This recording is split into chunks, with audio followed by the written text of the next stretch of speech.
Okay, let's unpack this. Imagine a form of magic. Really effective, but like super simple, needs almost no tools, you can learn it pretty fast. Ah, that's the surprising part, isn't it? We're talking sigil magic. Exactly. Specifically the approach from Austin Osman Spare. And what's really fascinating, I think, is how Spare just streamlined everything. Streamlined how? Well, instead of all the complex rituals, external stuff, his sigil magic, it really focuses on your intention, your power. Right, a direct line to your own unconscious mind. Precisely. So in this deep dive, we're going straight into the core ideas of Spare's sigil magic, mostly looking through the lens of Frater U.D.'s Practical Sigil Magic. Yeah, it's a great guide. Think of this as maybe your quick route to understanding how you can tap into your own abilities, your own sort of latent power. And for the learner, the person who wants to get the knowledge quickly without getting totally overwhelmed. This should really hit the spot. We'll break down the key techniques, the why behind them. All based on Frater U.D.'s take on Spare's work. Practical stuff. Exactly. We're trying to skip the really dense jargon, focus on what actually makes sense, what clicks. So our mission here is basically to give everyone a solid footing in the word method of sigil magic. Understand the principles. And by the end, you should have some real practical takeaways, things you can, actually think about using or exploring further. Okay. And our guide here is Frater U.D.'s book, drawing on his explanations, his examples. Which, in turn, comes straight from Spare's own writings and the wider occult history context, too. Right. We're kind of distilling the essence for you. Let's set the scene, then. Where did this all start? Austin Osman Spare, born 1886, died 1956. A really unique figure in English occultism, often mentioned with Aleister Crowley, but different. Very different. Crowley often gets the limelight, But Spare, maybe less of a public figure, certainly later on, was profoundly original. Frater U.D. actually points out that Spare, despite his, significant impact, was often on the fringes, maybe even overlooked sometimes. It does seem that way. It's quite surprising, really. And this part gets me, for a big chunk of his life, like from 1927 until he died, he lived pretty much alone. Right, in a London slum area. Apparently, he'd sometimes show his art in a local pub. It just paints this picture of someone really deep in their own world, their own work. And that kind of isolation, it maybe reflects his approach to magic, too. How so? Well, the key thing about Spare, what really sets him apart, was his break from traditional magic. The hierarchical, complex systems. He wasn't into that? Not really. He championed something much more individual, pragmatic, based on personal experience, not old rules or dogma. Okay, so where did that individualistic thinking come from? What shaped it? Well, Frater U.D. mentions a really interesting mix. You've got Eastern philosophy, like Lao Tse, the individualist ideas of Max Stirner. Stirner, right. And crucially, the new field of psychology, Freud, Jung. They were mapping the unconscious. So he was taking all that in. Seems like it. Right. And it led him to this core belief. The most powerful sigils are the ones you make for your own purpose. They become these direct links, catalysts for your desire. That's huge. It completely shifts things away from needing some, official ancient symbol. Exactly. It puts the creative magical power squarely back onto the individual. It makes it personal. Very personal. And it's this focus, this emphasis on practical results and personal power that makes Frater U.D. call Spare the real father of modern pragmatic magic in the Anglo-Saxon world. Interesting. How does that compare to other traditions? Well, he contrasts it with, say, German-speaking occult circles, which often had more structured, system-heavy approaches. Spare was much more do-it-yourself. Okay, so Spare believed in the individual's magical power. Yeah. How did he actually do it? Let's get into the word method. Right, the word method. It's really foundational in his system. Frater U.D. walks us through it using Spare's own example from the Book of Pleasure. Which was? This my wish to obtain the strength of a tiger. Okay. Big, bold desire. First step. Just write it down. Capital letters. Simple. Got it. Then you go through and cross out every letter that repeats. Oh, okay. So you boil it down. Exactly. For that tiger example, you end up with THISMYWOBANEURGF. Just the unique letters. Right. Still just a jumble of letters at this point, though. What's next? How does that become a sigil? This is the creative bit. You take those remaining letters and you start combining them, stylizing them, merging them into a single unique symbol, a glyph. So you're drawing it. Yeah, sketching it out. And Frater U.D. notes, you might find ways to overlap them, maybe see one letter inside another shape, like an M could look like a W on its side, or maybe an E. So it doesn't have to be perfect art. Not at all. It's more about the process, the mindful creation connecting you to that symbol as it forms. It needs to mean something to you. Okay, take in the core letters and letting them sort of morph together into something personal. Exactly. The aim is usually some degree of simplicity, but you should, perhaps subconsciously, still feel the connection to the original letters. Okay, you've got your unique symbol. Then what? Then comes fixation and activation. So you might draw the sigil properly on something, paper, parchment, whatever. Or even just visualize it. Or visualize it strongly, yeah. And then you need to internalize it, plant it deep, usually during some kind of altered state of consciousness. Altered state.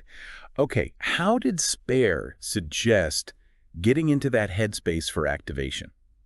This sounds important. It is. Spare himself wasn't super detailed on the exact procedures in his early work, but the core idea is intense, focused internalization, often brief. Intense how? Frater U.D. suggests it could happen in moments of, well, high emotion euphoria, ecstasy. Even extreme fatigue or physical strain can work. Like pushing yourself physically. Right. Spare mentioned things like straining the eyes, holding your arms uncomfortably, focusing hard on your reflection. The key is making a strong, sudden impression on your psyche, bypassing the conscious filter. Okay, created the symbol, charged it with focus in this altered state. What's the next crucial step? This is the bit that often surprises people. Forgetting. Forgetting? You just made it. Exactly. After activation, you must consciously forget the sigil. Forget its form. Forget the desire it represents. Why on earth would you do that? To let the unconscious mind do its work. If you keep thinking about it, doubting it, analyzing it, you interfere. It's like planting a seed. As Frater U.D. says, you don't keep digging it up to check on it. Yeah. You trust the process. Okay, forgetting on purpose. That sounds really hard. It is. It's a central challenge. Frater U.D. links it to autosuggestion. Yep. You let the suggestion sink in. You don't keep consciously repeating it all day. Right. And he also stresses avoiding negative words in your desire statement. Like, don't say, I wish not to be poor. Why not? Because the unconscious often latches onto the main idea, poor, and ignores the not. So you might accidentally reinforce the thing you're trying to avoid. Ah, focus on the positive outcome. I wish to be wealthy instead. Precisely. Frame it positively. What about those borders for UD mentions? Circles, triangles around the sigil. Yeah, he suggests those can help. They can aid focus during creation or activation, maybe help contain the energy, and perhaps even connect the sigil to deeper archetypal patterns, a bit like mandalas in meditation, you know, creating a sacred space for it. And simplifying the sigil. If you start with a long sentence, you get a lot of letters. Absolutely. Simplification, stylization, it's all part of it. Frater U.D. gives another example. This is my wish to earn 500 pounds tomorrow. That's a lot of unique letters. Yeah, it must be. But through clever combination, maybe letting one line represent several letters, adding some decorative flair that hides connections, you can get it down to a much simpler, more elegant glyph. The key is that you know the connection is there, even if it's not obvious. The mental construction is key. Okay, so we've got the sigil, maybe simplified it, back to activation, getting into that trance. Spare had a few methods, didn't he? Besides just general intensity. He did, and Frater U.D. lays out several options. One, quite famous, is sex magical charging. Basically, focusing intently on the sigil image visually or in your mind during sexual arousal, right at the point of orgasm.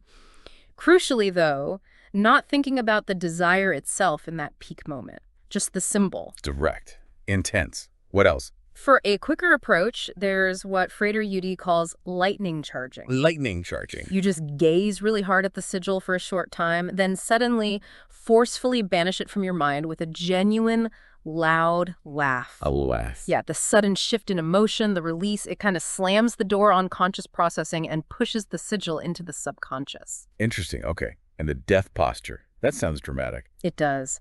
Frater U.D. describes two main non-sexual versions Spare taught. Version 1 is quite physical. How so?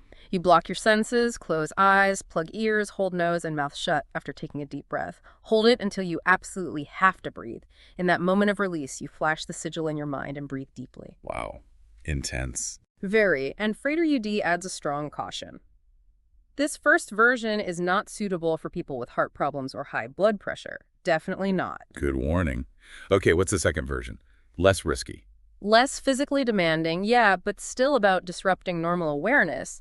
You sit, see the sigil. Yep. Then you start making lots of tiny, rapid muscle twitches all over your body. Legs, arms, torso, building up tension. Okay. Then, at the peak of that weird tension, you suddenly widen your eyes, really absorb the sigil visually or mentally, and immediately banish it. Again, laughter is a good way. So the common thread is disrupting the normal flow, pushing the mind or body out of its routine, even briefly, to open a little window to the unconscious. That's a great way to put it. Exactly. Frater U.D. also mentions just rhythmically chanting your desire sentence like a mantra over and over while staring at the sigil.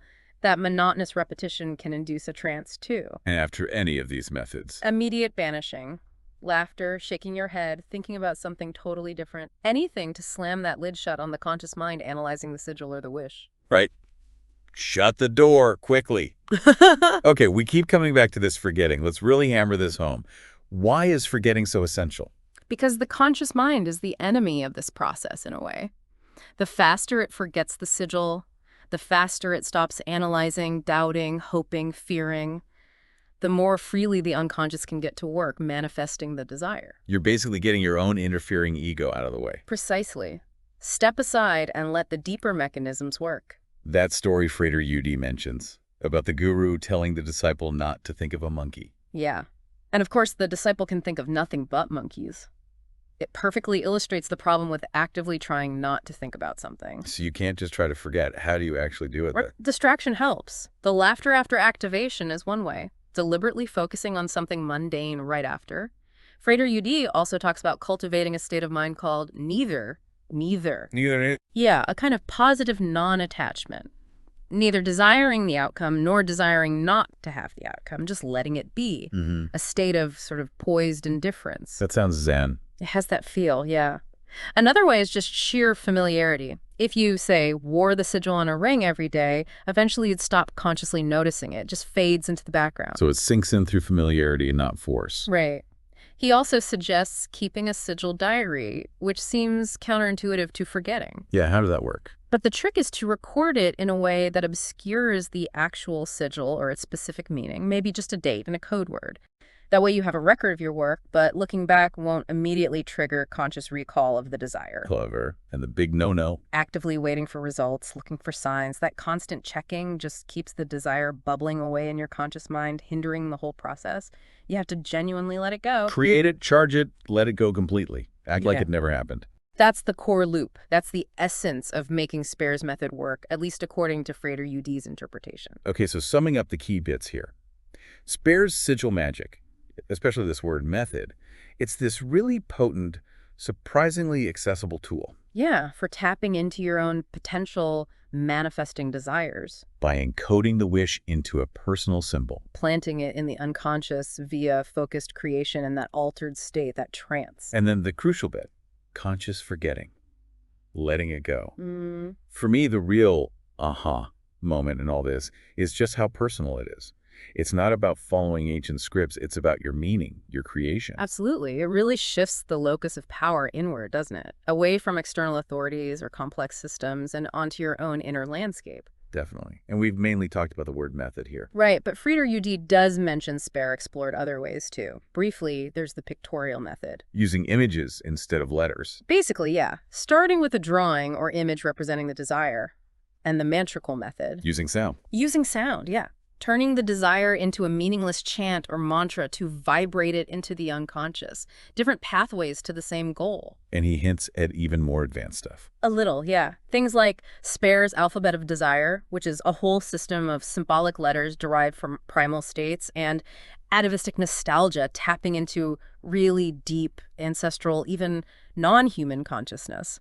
But that's definitely further down the rabbit hole. Okay, so plenty more to explore if people are interested. But this deep dive hopefully gave a good, solid shortcut to understanding the basics. Yeah, the core principles of the word method, some practical steps, the why behind it all, things our learner can really chew on. So maybe a final thought for people to take away. Yeah. If Spare was right, if the most effective magic symbols come from our own unconscious, what does that really imply about what's going on inside us? What potential is just sitting there, untapped? It's a profound question, isn't it? Maybe it invites a bit of experimentation. If you were to try the word method, just as a thought experiment, what desire would you encode? And what kind of unique personal symbol might bubble up from your own mind in that process?